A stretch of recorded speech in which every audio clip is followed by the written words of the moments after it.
Hello दोस्तों, welcome to hard bro explainer. तो आज हम जानेंगे क्रिस गार्नर के बारे में। तो शुरू करते हैं। परस्यूट ऑफ हैप्पीनेस यानी खुशियों की तलाश, ये महज एक लाइन नहीं है, ये अपने आप में एक पूरी कहानी है।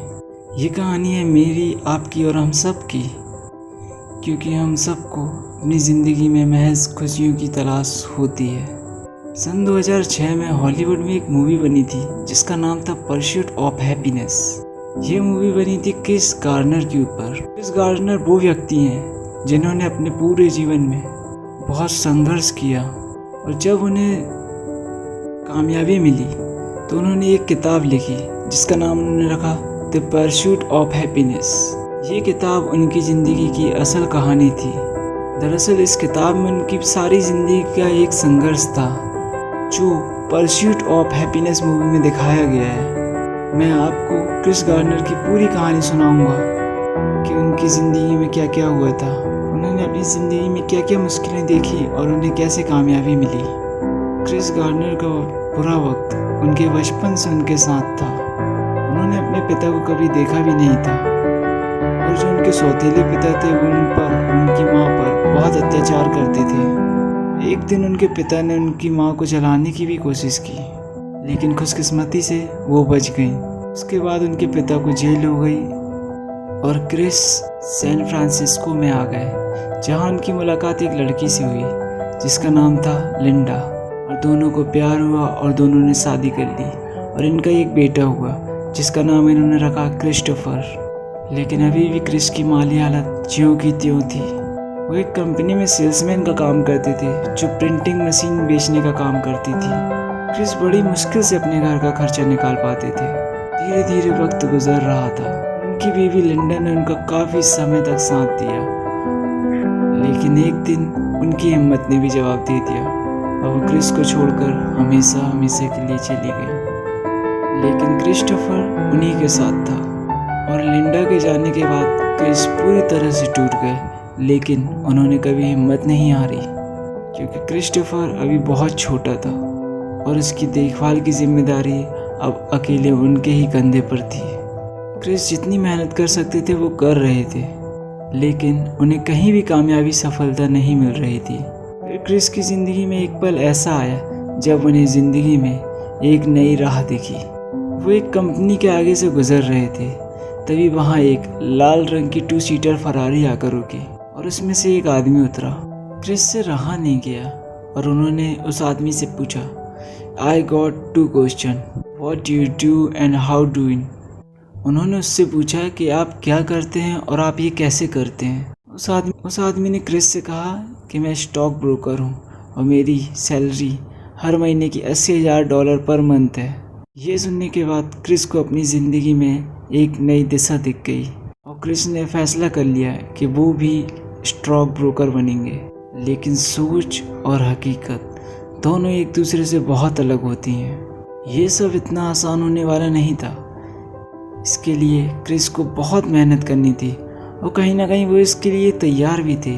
फिर क्रिस ने एक कंपनी में इंटरव्यू के लिए अप्लाई किया, लेकिन इंटरव्यू से ठीक एक दिन पहले क्रिस को पुलिस पकड़ कर ले गई, क्योंकि उन्होंने अपनी कार एक गलत जगह पार्क कर दी थी और उन्होंने पार्किंग टिकट यानी फ़ाइन नहीं भरा था, और इसीलिए पुलिस ने क्रिस को गिरफ्तार कर लिया। और अगले ही दिन क्रिस का इंटरव्यू था। सुबह उन्हें जेल से छोड़ा गया, और क्रिस के पास इतना वक्त नहीं था कि वो घर जाकर कपड़े बदलकर इंटरव्यू देने जाएं, और इसीलिए वो गंदे ही कपड़े पहनकर इंटरव्यू देने पहुंच गए।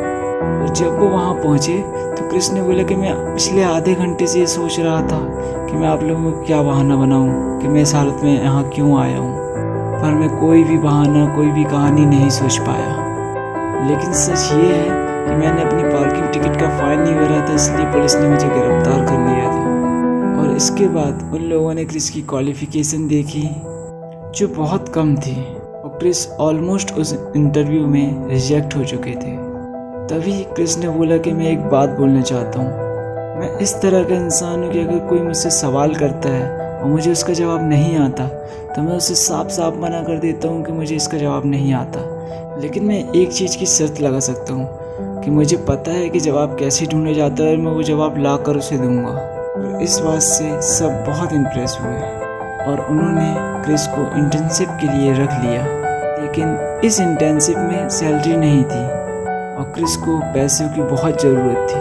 और अब क्रिस की ज़िंदगी में एक वो पल भी आया जब क्रिस को फैसला करना था कि उन्हें घर चाहिए या खाना, क्योंकि उनके पास अब इतने भी पैसे नहीं थे कि वो घर और खाना दोनों मैनेज कर पाए। फिर तभी क्रिस ने खाना चुना और अब रहने के लिए क्रिस के पास कोई भी जगह नहीं थी, क्योंकि उनका घर अब छूट चुका था। घर न होने के चलते क्रिस को कई बार अपनी रातें आश्रमों में बितानी पड़ी। कई बार हालात इतने बुरे हुए कि उन्हें रेलवे स्टेशन के बाथरूम में तक सोना पड़ा। इतनी परेशानियों के बाद भी क्रिस ने कभी हार नहीं मानी। क्रिस गार्नर अपने ट्रेनिंग प्रोग्राम में इतनी मेहनत करते थे, वो पानी भी नहीं पीते थे, क्योंकि अगर वो पानी पिएंगे तो उन्हें बाथरूम जाना पड़ेगा और बाथरूम जाने से उनका काफ़ी वक्त जाया जा सकता था। सब लोग एक दिन में 100 कॉल्स का टारगेट रखते थे, पर वहीं क्रिस 200 कॉल का टारगेट रखते थे। लेकिन खर्चे तो ज्यों के त्यों थे और उनके पास पैसा कहीं से भी नहीं आ रहा था। एक वक्त तो क्रिस की ज़िंदगी में ऐसा भी आया जब उन्हें अपना खून तक बेचना पड़ा। और इस तरह से धीरे धीरे वक्त बीतता गया और कई चुनौतियों और कई कठिनाइयों का सामना करने के बाद 6 महीने बीत गए। और ये 6 महीने मानो कई सदियों की तरह बीते हों, क्योंकि खुशियों के पल कभी पता नहीं चलते और गम का एक एक पल मानो सदियों जैसा बीतता हो। और अब वो दिन आया जब क्रिस का रिजल्ट था। आज क्रिस को ये पता चलना था कि उन्हें वो जॉब मिला या नहीं। फिर क्रिस को उनके सीनियर ऑफिसर बुलाते हैं। आज क्रिस ने नई शर्ट पहनी हुई थी और आपको वो पल तो याद ही होगा जब क्रिस इंटरव्यू देने आए थे और उनके कपड़े काफ़ी गंदे थे। क्रिस को उनका सबसे सीनियर ऑफिसर बोलता है कि नाइस शर्ट। क्रिस बोलता है कि आज मेरा इस कंपनी में आखिरी दिन है, तो मैंने सोचा क्यों ना नई शर्ट पहन के जाऊँ। फिर उनका सीनियर क्रिस से बोलता है कि यदि कल तुम्हारा इस कंपनी में पहला दिन हो तो क्या तुम हमारी कंपनी ज्वाइन करना चाहोगे क्रिस। और ये सुनने के बाद क्रिस की आंखों में आंसू आ जाते हैं, क्योंकि कहीं ना कहीं आज क्रिस की ज़िंदगी का बहुत बड़ा संघर्ष खत्म होने जा रहा था, क्योंकि उन्होंने वो कर लिया था जो उन्होंने सोचा था।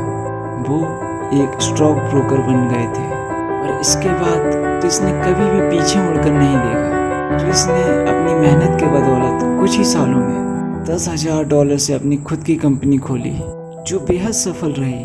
आज क्रिस गार्नर का नाम अमेरिका के मल्टी मिलियनियर लोगों में शामार है और वो कई तरह की चैरिटीज़ चलाते हैं। साथ ही वो एक मोटिवेशनल स्पीकर भी हैं, जो लोगों को जीवन में आगे बढ़ने के लिए प्रेरित करते हैं। तो ये थी कहानी खुशियों की तलाश की, यानी परसूट ऑफ हैप्पीनेस।